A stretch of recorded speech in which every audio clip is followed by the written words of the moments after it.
بالنسبة للمولد النبي عليه الصلاة والسلام، فإن النبي صلى الله عليه وسلم عاش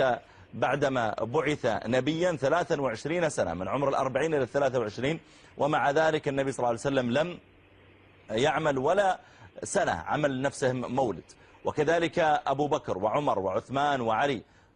حكموا الناس 30 سنة فترة الخلافة الراشدة، ومعهم أيضا الستة أشهر الأخيرة حكمها الحسن بن علي رضي الله تعالى عنهما، ومع ذلك كلهم لم يعملوا مولدا للنبي عليه الصلاة والسلام. وال100 سنة الأولى كلها مرت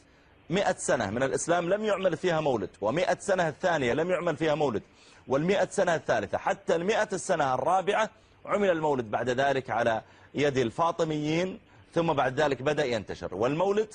يعني فيها أولا تشبه بالنصارى، فإنهم يحتفلون بميلاد المسيح، فمن احتفل بميلاد محمد صلى الله عليه وآله وسلم صار شبيها بهم. وإحنا علامات حبنا لنبينا عليه الصلاة والسلام أن نتبعه، نأكل مثل ما يأكل، نشرب مثل ما يشرب، نمشي مثل ما يمشي، نتصدق مثل ما يتصدق، نصلي مثل ما يصلي، نلبس مثل ما يلبس، نتكلم مثل ما يتكلم، كما قال الله تعالى: لقد كان لكم في رسول الله أسوة حسنة لمن كان يرجو الله واليوم الآخر. ليس علامة محبة عليه الصلاة والسلام الاحتفال وإنشاد الأشعار ليلة من الليالي، ثم بعد ذلك يعود الإنسان إلى ما كان فيه من مخالفة السنة، وتجد الإنسان تقول له مثلا: يجب عليك أن تعفي لحيتك تشبها برسول الله صلى الله عليه وسلم، يجب أن تقصر ثوبك فوق الكعبين تشبها برسول الله صلى الله عليه وسلم، فلا يطيعك. فإذا جاء المولد قال: أنا سأقيم مولدا محبة لرسول الله. سبحان الله،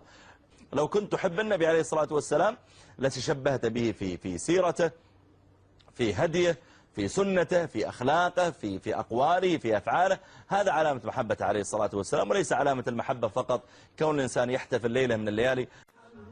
صلى الله عليه وسلم، صلى الله على محمد، صلى الله